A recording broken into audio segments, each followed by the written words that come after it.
कांग्रेस ने मनाया धिक्कार दिवस। खाद बीज संकट, पेट्रोल डीजल की कीमतों और बेहिसाब बिजली बिलों का विरोध। नाम बड़े और दर्शन छोटे, समस्या निवारण शिविर में भड़के उपभोक्ता, बोल वचन और हकीकत का सवाल।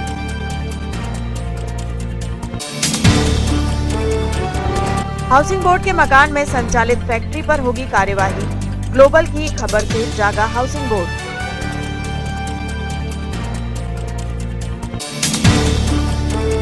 और कलेक्टर सौरभ सुमन ने की स्वास्थ्य व्यवस्थाओं की समीक्षा। विभाग ने प्रस्तुत की कोरोना सर्वे की कार्य योजना।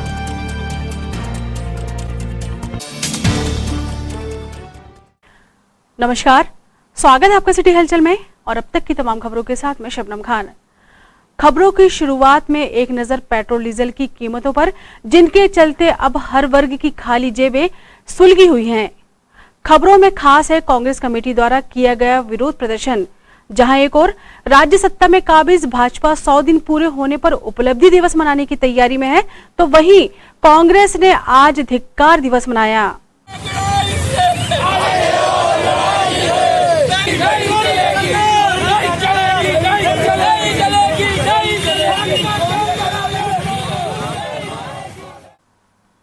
जिला कांग्रेस कमेटी के साथ कांग्रेस के अनुषंगिक संगठनों ने खाद बीज संकट, पेट्रोल डीजल की महंगाई और बिजली के अनाप शनाप बिलों को लेकर राज्य की भाजपा सरकार के विरोध में राजीव भवन से रैली निकाली और धिक्कार दिवस मनाया। कांग्रेस का आरोप है कि विधानसभा चुनाव में जनता ने कांग्रेस पर विश्वास जताया था और धोखे की राजनीति कर उनकी सरकार गिराई गई। महामहिम राज्यपाल के नाम ज्ञापन सौंपकर राज्य सरकार को बर्खास्त किए जाने की मांग की गई है।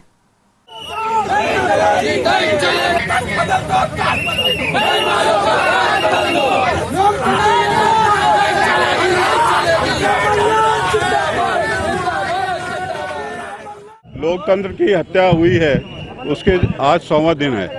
जिस तरह से आप जानते हैं कि पैसे के बल पर, धन बल पर भारतीय जनता पार्टी ने हमारे कांग्रेस के 22 विधायकों को तोड़ा था और आज जो 100वां दिन है जब उन्होंने ये सरकार बनाई है। सरकार बनाने के पहले जब माननीय कमलनाथ जी की सरकार थी, तब भूमाफियाओं में हो या अन्य माफिया हो, उन पर अंकुश लगाया जा रहा था, अपराधियों पर अंकुश लगाया जा रहा था। परंतु इन 100 दिन में आप देखें, महंगाई बढ़ी है, पेट्रोल डीजल की कीमत बढ़ी है, गैस की कीमत बढ़ी है, महंगाई लगातार बढ़ रही है और ये निकम्मी सरकार जो है उपचुनाव के लिए रास्ता देख रही है। ये इनको इससे जनता से कोई लेना देना नहीं है। ये सिर्फ और सिर्फ किस तरह से सरकार को बचाएं, इसी में लगे हैं। मुख्यमंत्री कोरोना महामारी को छोड़ करके, महंगाई की बात को छोड़ करके दिल्ली में पड़े हुए हैं कि मंत्रिमंडल का विस्तार करना है। उनके आपस में इतने विवाद हैं कि मंत्रिमंडल तक का वो बना नहीं पा रहे हैं। तो हमने आज जो है प्रदेश कांग्रेस के आदेश पर शहर कांग्रेस और जिला कांग्रेस ने मिलकर के, हमारी ग्रामीण कांग्रेस ने मिलकर के ये ज्ञापन दिया है राष्ट्रपति जी के नाम पे कि ऐसी जो खरीद फरोख्त की सरकार है उसको बर्खास्त किया जाए। इधर युवा कांग्रेस ने भी पेट्रोल डीजल की बढ़ी कीमतों का विरोध करते हुए रिक्शा रैली निकाली और ज्ञापन सौंपा। नहीं चलेगी, नहीं चलेगी, नहीं चलेगी। भाजपा की लूट जारी है, अमीरों से की जारी है। भाजपा की लूट जारी है, अमीरों से की जारी है। कमलनाथ जिंदाबाद, कमलनाथ जिंदाबाद, कमलनाथ जिंदाबाद, नकुलनाथ जिंदाबाद। कम करो, पेट्रोल के दाम कम करो, कम करो, कम करो, पेट्रोल के दाम कम करो, कम करो, कम करो। नहीं चलेगी, पेट्रोल के दाम कम करो, कम करो, कम करो, पेट्रोल के दाम कम करो, कम करो, कम करो। हर जुर्म की टक्कर में संघर्ष हमारा नारा है। नहीं चलेगी, नहीं चलेगी। रोज जो डीजल पेट्रोल के दाम बढ़ रहे हैं, विरोध करते हैं।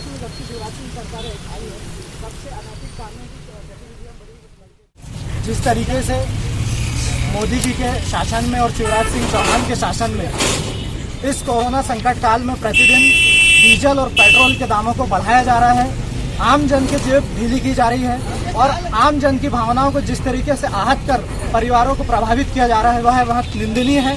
आज जिस तरीके से हम 4 व्हीलर 2 व्हीलर में चलते थे, लेकिन इस संकट काल में, इस महंगाई में हम आज साइकिल में चलने में मजबूर हो चुके हैं। इसके लिए हम सांकेतिक रूप से रिक्शा के माध्यम से जिला कलेक्टर पहुंचे और यहाँ राज्यपाल के नाम ज्ञापन सौंपा है, जिससे कि जल्दी से जल्द ये दाम कम किए जाएं। अन्यथा आने वाले समय में हमारे द्वारा, जिला कांग्रेस के द्वारा इन मुद्दों को लेकर सड़क पर उतरकर उग्र प्रदर्शन किया जाएगा। जब से शिवराज सिंह चौहान की सरकार आई है तब से दिन ब दिन, अभी पिछले समय पिपरिया में, इसके पहले देवास में और मंडला में हमारे NSUI के उपाध्यक्ष को गोली मारकर हत्या कर दी गई। वह निंदनीय है। दिन ब दिन लूट खरोट बढ़ती जा रही है, जिसका हम पुरजोर विरोध करते हैं। और आने वाले समय में बिजली बिलों में भी अगर कमी नहीं हुई, कमलनाथ जी ने जिस तरीके से 100 रुपये के हिसाब से बिजली दिए थे, वैसे ही इस शासनकाल में भी होना चाहिए, अन्यथा हमारे द्वारा उग्र प्रदर्शन किया जाएगा। चोरी और सीना चोरी के उदाहरण मुनाफाखोर और घूसखोर सिस्टम की देन है। ऐसा ही होता है तो ऐसा ही होता रहने दें, यह नजरिया नकारात्मक है। सजग पहल में संघर्ष तो है, पर सुधार की ओर प्रयास असफल नहीं होते। हाउसिंग बोर्ड कॉलोनी के इस घर का उपयोग व्यावसायिक तौर पर करते हुए प्रोडक्शन यूनिट चलाई जा रही है। जेजे जीन्स नामक इस शोरूम और प्रोडक्शन यूनिट के बारे में विभागीय अनुमति पूछे जाने पर इस दुकान के कर्ता धर्ताओं ने सीनाजोरी भी दिखाई थी। आपको मना किया मैंने। आप कौन होते हैं मेरे से पूछने वाले? हाउसिंग बोर्ड की है, आप इसमें कमर्शियल कर रहे हैं, इसके पास आपके कुछ सब डॉक्यूमेंट है गवर्नमेंट से ओके है। कौन होते हैं मेरे से परमिशन मांगने वाले? जिसको उसको भेजो अधिकारी को। तुम थोड़ा ना हो मेरे से परमिशन मांगने वाले। कैसे मांग रहे परमिशन? ग्लोबल टीम ने हाउसिंग बोर्ड के कार्यपालन यंत्री संजय अग्रवाल से जानकारी ली तो उन्होंने ऐसी गतिविधि से अनभिज्ञता जाहिर करते हुए वैधानिक कार्यवाही की बात की है। आवासीय क्षेत्र में सिर्फ आवासीय की ही अनुमति रहती है। लीज एग्रीमेंट में वो सब चीजें साफ लिखी हुई रहती हैं। आवंटी को उसका पालन करना चाहिए। और शॉप जो बनाई गई है वो कमर्शियल उसका उपयोग करने के लिए बनाई गई है। सर, ये जो शॉप आप बोल रहे हैं कमर्शियल के लिए बनाई गई, तो ये भी हाउसिंग बोर्ड डिपार्टमेंट ही? हाँ, हाउसिंग बोर्ड ने ही सेल की है वहाँ पे शॉप। और सर, जेजे जीन्स के लिए मैं वही पूछना चाह रही थी कि उसके लिए कुछ कार्यवाही आपने भी की हुई? इसके बारे में अभी हमें जानकारी समाचार चैनल के प्रतिनिधियों से प्राप्त हुई है। उसके लिए अपन आवश्यक कार्रवाई कर रहे हैं। जन समस्याओं को हाईलाइट करके जिम्मेदार विभागीय अधिकारियों तक जनता की आवाज पहुंचाना और समाधान मिले, यह हमारी कोशिश है। आइए आपको सुनाते हैं वार्ड नंबर 1 के रहवासियों की पीड़ा। सर, हम लोग ना पूरा समूह आया है विजय नगर बर्रा वार्ड क्रमांक 1 से। हम लोग की सारी सबसे बड़ी समस्या, जटिल समस्या है सड़क निर्माण की और खंबे की। इतना अंधेरा रहता है सर हमारे इधर एरिया में कि मतलब बच्चे लोग को आने जाने में बहुत ज्यादा प्रॉब्लम होती है। गाड़ियां नहीं जा सकती। सड़क पूरा पानी में, एक दिन के पानी में इतनी खराब हो जाती है कि गाड़ी चलना मुश्किल हो जाता है। पैदल चलने मुश्किल हो जाता है तो गाड़ी की कोई बात ही नहीं है। और बिल इतना आता है सर कि हमको 1 साल हो गए रहने के लिए। 1 साल हो चुका, अब परमानेंट होना चाहिए। बस ये समस्या है हमारी। और वो भी बहुत महंगे में। महंगा बिल आता है। हम बिल भी इतना ज्यादा नहीं पटा सकते ना, मजबूरन टीसी कनेक्शन लिए 25-30 बिल आता है। कई समस्याएं तो सरकारी बोलचाल से पैदा होती हैं। कोरोना संकट काल में टोटल लॉकडाउन और महामारी की भयावहता के मद्देनजर कुछ सरकारी घोषणाएं हुई थी। जनता ने सुनी और राहत सुनकर वाहवाह भी कर बैठी। लेकिन जब असलियत सामने आई तो पता चला राहत से कई गुना भुगतना है। महिला सशक्तिकरण और महिलाओं को आर्थिक रूप से सुदृढ़ कर सामाजिक उत्थान की दिशा में दावे भी हैं, वादे भी हैं। कई कीर्तिमानों के ध्वज भी लहरा दिए गए हैं। लेकिन नए जमाने के साहूकार, नए जमाने के सूदखोर आज भी गरीबों का खून चूस ही रहे हैं। हम लोगों ने जो प्राइवेट लोन उठाए हैं, हम उसका मतलब किस्त पटाएंगे ऐसा नहीं, लेकिन हमें मोहलत चाहिए। और वो 3 महीने की मोहलत की जगह हमसे ब्याज मांग रहे हैं। हम मोहलत तो देंगे लेकिन इतना ज्यादा ब्याज बोल रहे हैं, 4-4, 5-5 हजार रुपए हमसे ब्याज बोला जा रहा है। तो हम ब्याज कैसे भरेंगे ये बताइए। और मेरा यहाँ पे ऐसी कहानी है कि मेरे हस्बैंड बाहर अहमदाबाद में जॉब करते हैं। अब अहमदाबाद तो लॉक है, मैं कैसे भरूंगी आप ये बताइए। जब आपने लोन लिया था तब ब्याज कितना बताया हुआ? ब्याज हमको बताए थे कितना 19% कम से कम बताया जाता था, बहुत कम। और साल भर में जितना ब्याज लेते हैं उससे ज्यादा तो वो 3 महीने में मांग रहे हैं। तो वो हमसे हो नहीं पाएगा ना। हम वो ब्याज देने के लिए तैयार हैं, लेकिन ये जो एक्स्ट्रा मांग रहे हैं हम ये नहीं दे पाएंगे।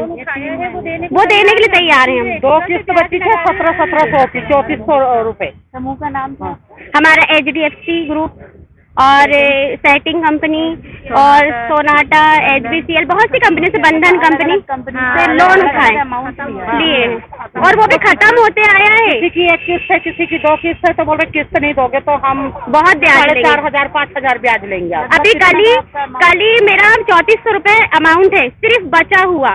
तो वीरेंद्र सर जो है HDFC के एम्प्लॉय, वो बोलते हैं कि आपको 4500 रुपए इससे ब्याज लगेगा 3 महीने के 12,500 रुपए। बताइए आप कि 3400 का किस परसेंट से वो 12,500 रुपए ब्याज बना रहे 3 महीने का। आपने लोन कितना लिया था? 25,000 HDFC का? जी। उसकी आपकी आखिरी किस्त का सिर्फ 2 किस्त ना, और बाकी कंपनियों में तो ब्याज बोला जा रहा है कि आपको ब्याज देना पड़ेगा। अब जब हमारे खाने के मांग रहे हैं तो बताइए हम किस तरीके से देंगे। यहाँ तो महामारी तो सबके लिए आई है, कोई महिलाओं ने नहीं लगाई, ना तो आपने लगाए ना हमने लगाए। तो इस चीज को सबको समझना चाहिए। कंपनी अगर हम लोगों का सहयोग करना चाहिए कि कैसे बना रहे खा रहे ये लोग, वो सहयोग करने की जगह पे वो हम लोग से एक्स्ट्रा मतलब सरकार का क्या हम थोड़ी भर देंगे। विद्युत उपभोक्ताओं के लिए समस्या निवारण शिविर लगेगा। बिल आधे होंगे, गलत बिल सुधारे जाएंगे, किश्तों में भी बिल जमा हो सकेंगे, समायोजन होगा। और यह सब सुनकर बिजली बिलों से परेशान हलाकान उपभोक्ताओं ने खुद को ठगा हुआ ही पाया जब शिविर की असलियत देखी।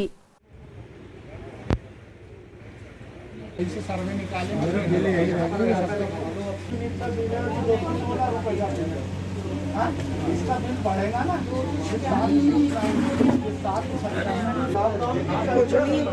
सबसे पहले वही सही है कि यदि गरीबों को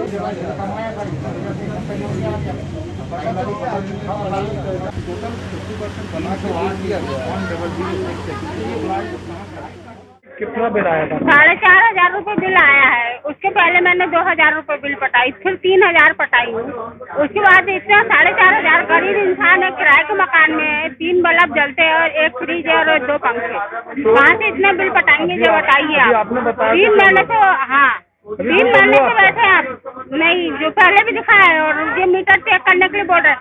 अभी 233 यूनिट जल चुकी है। कहाँ से इतना बिल पटाएंगे हम। पति ड्राइवर है, 3 महीने से गाड़ी बंद है।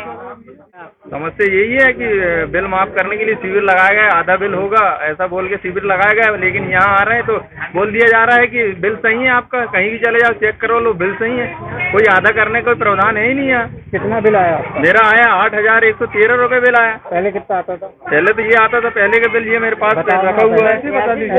मेरा 1100 और 1,000 के लगभग बिल आता है। तो कितना बढ़ के आया अभी ये देखिए आप, ये शुरू से लॉकडाउन से अभी तक का ये बिल जो है मेरा 8,113 रुपए आया। अब उनको बोल रहा हूँ कि मैं ये रीडिंग आपने रीडिंग ली ही नहीं है, वो बोल रहे कि नहीं रीडिंग सही है कर रहे हैं। मतलब कोई सुनने का प्रावधान ही नहीं है। जनता आ रही है, उनको समझा दिया जा रहा है कि ठीक है आपका बिल सही है। 3 महीने से रीडिंग नहीं हुई, तो ये लॉकडाउन पर 3 महीने की रीडिंग ही नहीं हुई ना सर। 3 महीने से रीडिंग बिल्कुल रीडिंग नहीं हुई, मनमर्जी का बिल दे दिए गए। जैसे मुख्यमंत्री जी ने बोला कि भाई बिल जो है जितना बिल है उसमें से आधा बिल माफ होगा, ऐसा कुछ समझ में आया था। तो उसमें से तो ये बोल रहे कि नहीं बिल तो पूरा पटाना ही पड़ेगा आपको। आप ये शिविर से संतुष्ट हो कि नहीं? नहीं, हम लोग जनता संतुष्ट है ही नहीं शिविर से। शिविर काहे का है? शिविर को समझा दिया गया, आ रहे हैं बता दिए हाँ आपका बिल सही है, ठीक है कोई दिक्कत नहीं है, आपको पटाना ही पड़ेगा। शिविर से क्या संतुष्टि? शिविर से संतुष्टि कब होगी कि जनता आए, उनका निराकरण हो जाए कि भाई चलो आपका 4,000 बिल आया तो आपका आधा हो जाए। शिविर उस बात को शिविर कितने लोगों का बिल कम किया गया? नहीं, जो शिकायतकर्ता पहुँच रहे हैं सुबह 11 बजे से हमारा शिविर प्रारंभ हुई है। अभी तक 35-40 उपभोक्ता के द्वारा अपने बिलों के बारे में जानकारी मांगी गई, जिसका मौके पे लगभग 20-25 उपभोक्ताओं का तो मौके पे ही निराकरण हो गया। क्योंकि आप सभी जानते हैं कि 2 माह रीडिंग न होने के कारण इस माह जो भी शेष रीडिंग का जो बिल आया है तो उपभोक्ताओं को दिक्कत महसूस कर रहे हैं, जिसका हम लोग बाकायदा प्रतिदिन हमारे शिकायत काउंटर चालू ही रहते हैं, पर आज कंपनी की तरफ से विशेष शिकायत शिविर का आयोजन रखा गया है, जिसका 7 दिनों बाद अभी कोई नियम फॉलो भी किया जाएगा, कितनी शिकायत आई, कितने निराकरण हुई, मतलब वो उपभोक्ता संतुष्ट है। अगर किसी प्रकार की पिछले महीने का अगर सक्षम नहीं है तो उनको अपन कायदा किस्तों के रूप में भी भुगतान की सुविधा। सर, लोगों में आक्रोश है कि शिविर में बिल जितना है उतना ही पटाना पड़ता, कम नहीं है। नहीं, भुगतान को तो क्या है, थोड़ा बिल समझाना पड़ रहा है थोड़ा सा। पिछले 2 महीने का जो पूरा खपत का पैटर्न, सभी चीजें हमारे पास जो रीडिंग, जो डाटा है हमारे पास, फोटो रीडिंग पिछले माह हुई, सब बता के इनका निराकरण कर रहे हैं। काफी भुगतान मतलब जमा कर तैयार हो गए, बस बाकी है कि थोड़ा सा बिल संबंधित जो थोड़ा सा उन्हें लग रहा है थोड़ा सा कंफ्यूजन, उसका बकायदा निराकरण कर रहे हैं सभी अधिकारी कर्मचारी प्रतिदिन। खबरों में वक्त है एक छोटे से ब्रेक का। आप देखते हैं सिटी हलचल।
ब्रेक के बाद स्वागत है आपका सिटी हलचल में। चलिए बढ़ते हैं कुछ और खबरों की ओर।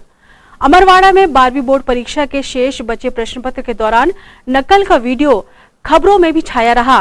जिला शिक्षा अधिकारी ने इस मामले में सख्त कदम उठाते हुए केंद्र अध्यक्ष और सहायक केंद्र अध्यक्ष को नोटिस जारी करते हुए इन्विजिलेटर को सस्पेंड कर दिया है। संबंधित स्कूल की मान्यता भी रद्द हो सकती है। अभी एक अमरवाड़ा में जो एक वीडियो क्लिप जारी हुआ था, उसकी जांच कराई थी, तो उसमें प्रतिवेदन के अनुसार जो शाला है उसकी मान्यता समाप्ति का हमने प्रस्ताव भेजा हुआ है। वहाँ के केंद्राध्यक्ष और सहायक केंद्राध्यक्ष को नोटिस जारी किया है और जो इन्विजिलेटर था उसको सस्पेंड किया है।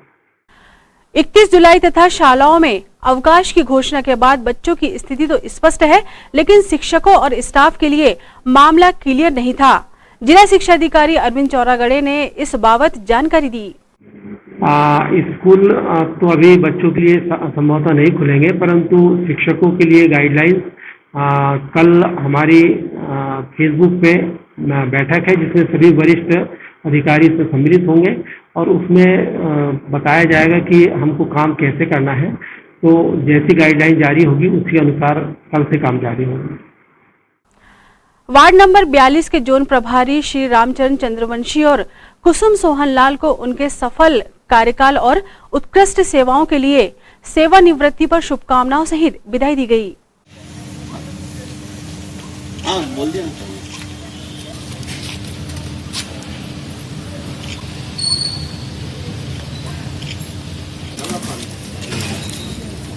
एक बार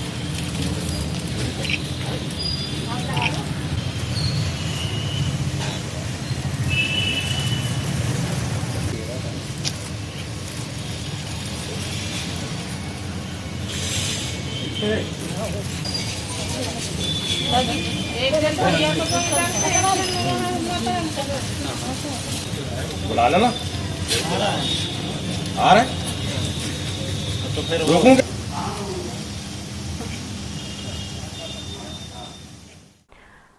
कलेक्टर सौरभ सुमन ने आज स्वास्थ्य विभाग की अहम बैठक लेकर समीक्षा करते हुए जरूरी दिशा निर्देश प्रदान किए।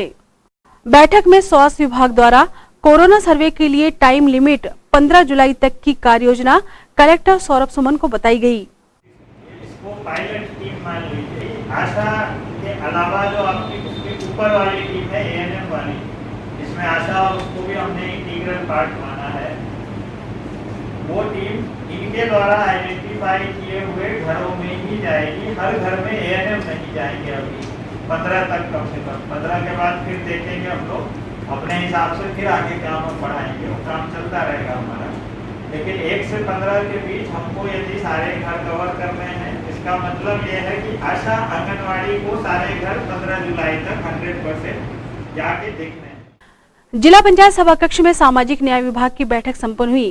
बैठक में दिव्यांग जनों के लिए यूनिक कार्ड और विभागीय योजनाओं के सफल क्रियान्वयन की दिशा में प्रगति की समीक्षा हुई। आपका नॉलेज भी बढ़ेगा और दूसरे को भी आप बता सकते हैं कि इसमें ऐसा नहीं, ये प्रावधान है, ये उसको पुटअप करें, क्या करना है निर्देश प्राप्त करें और उसको आगे बढ़ाएं। इनके तो आगे ज़्यादा काम तो आपके वो चिंता दिया करता है, परिवार सहायता हुआ और भी जो ये पेंशन योजना है सारी, आप चाहता है बताओ ना। तो ये मैडम को क्या करना है, वर्किंग पर्पज रिहेबिलिटेशन वर्कर है विभाग में, और हमें क्या परेशानी जा रही है आपको बताना पड़ेगा। वहाँ बैठक व्यवस्था में समझता हूँ सबकी हो गई होगी, वहाँ चेम्बर मीडिया में तो आपको निगम में नहीं मिला। हाँ बस ऑपरेटर को तो आपको। आज मध्य प्रदेश शासन की मंशा के अनुसार जिला पंचायत सभा कक्ष में SSSO जनपद पंचायत और जिला दिव्यांग पुनर्वास केंद्र की टीम द्वारा आज एक संयुक्त बैठक माननीय अतिरिक्त मुख्य कार्यपालनाधिकारी महोदय द्वारा ली गई है। इस बैठक में हमें दिव्यांगजनों को अधिक से अधिक लाभ दिलाने हेतु जनपद पंचायतों में जाकर एक सर्वे कार्य करना है और दिव्यांगजनों के अधिक से अधिक UDID कार्ड बनाया जाना है। तो UDID कार्ड से हर एक दिव्यांगजन को पूरा लाभ मिलेगा। जैसे हमारा एक राशन कार्ड होता है, वैसे दिव्यांगजनों के लिए एक यूनिक ID कार्ड बनाया जा रहा है। उस कार्ड को सभी दिव्यांगों को देना है। इसी को देते हुए आज एक बैठक आयोजित की गई। आषाढ़ी एकादशी देवसैनी 11 पर 1 जुलाई को संत श्री गजानन मंदिर तक दिव्य दिंडी यात्रा की सभी तैयारियां पूरी कर ली गई हैं। संत गजानन गुणगान मंडल द्वारा समग्र मराठी समाज के संयोजन में प्रतिवर्ष आषाढ़ी एकादशी के अवसर पर दिंडी यात्रा निकाली जाती है। इस वर्ष दिंडी यात्रा सांकेतिक रूप से निकाली जा रही है। दोपहर 11:30 बजे से साईं मंदिर में आरती का आरंभ होगा। दोपहर 12 बजे महाआरती आरंभ हो जाएगी। आरती के पश्चात श्री रेणुका महिला मंडल नई आबादी के द्वारा भजनों की सुमधुर प्रस्तुति दी जाएगी। उसके पश्चात गजानन मंदिर तक, चूंकि कोरोना वायरस का सभी पर प्रभाव है, हमारे सभी धार्मिक संस्थाओं ने, सभी समाजों ने मिलकर ने यह निर्णय लिया है कि हम इस कार्यक्रम को सांकेतिक रूप से करेंगे। तो एक दिंडी मात्र हमारी गजानन मंदिर तक आएगी। जो परंपराएं हैं उनका पूर्ण पालन होगा।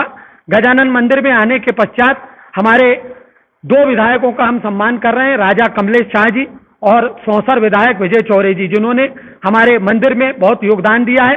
साथ ही साथ हमारे कार्यक्रम के मुख्य अतिथि श्री विश्वनाथ ओक्ते जी, पूर्व महापौर श्रीमती कांता योगेश सदारंग जी और पूर्व भाजपा जिला अध्यक्ष रमेश पोपली बाबा जी, ये हमारे अध्यक्ष होंगे, हमारे मुख्य अतिथि होंगे। इन सबका यहाँ स्वागत होगा। हमारे विभिन्न समाज के जो संगठन अध्यक्ष हैं उनका हम यहाँ पर स्वागत करेंगे।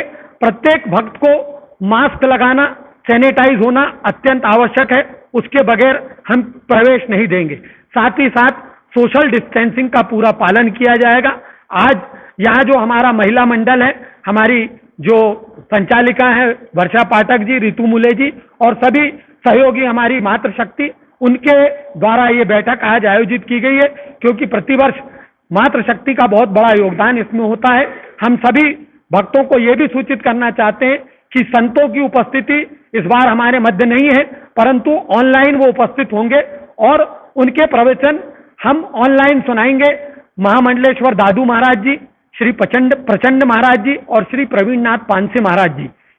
इनके प्रवचन भगवान श्री कृष्ण पर, संत गजानन महाराज पर और आषाढ़ी एकादशी क्यों मनाई जाती इस पर आधारित होंगे।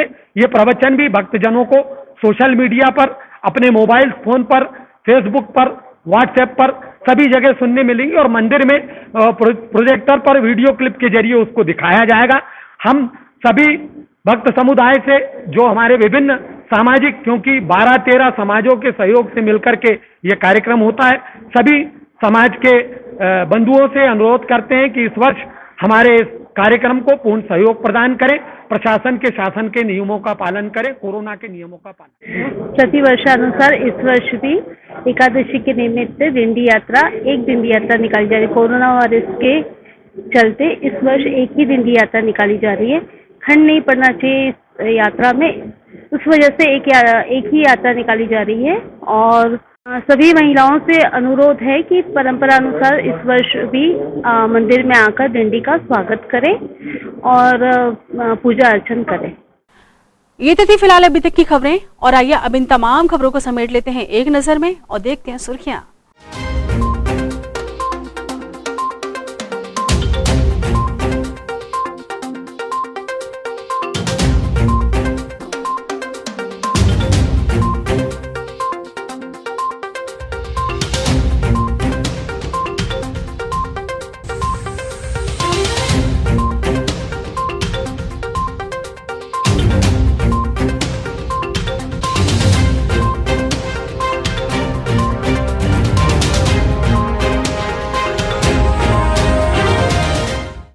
चलते चलते एक नजर हेडलाइंस पर।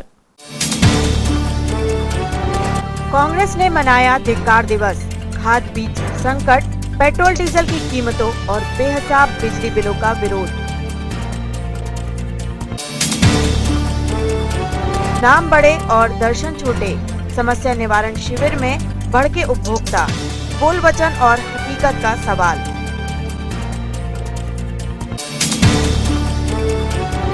हाउसिंग बोर्ड के मकान में संचालित फैक्ट्री पर होगी कार्यवाही, ग्लोबल की खबर से जागा हाउसिंग बोर्ड।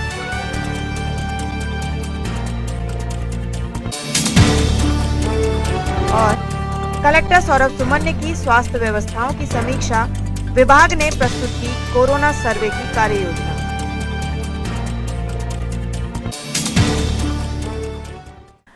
सिटी हलचल के हमारे इस अंक में फिलहाल इतना ही। नई खबरों के साथ फिर होगी मुलाकात। हमें और हमारी पूरी टीम को दीजिए इजाजत। नमस्कार।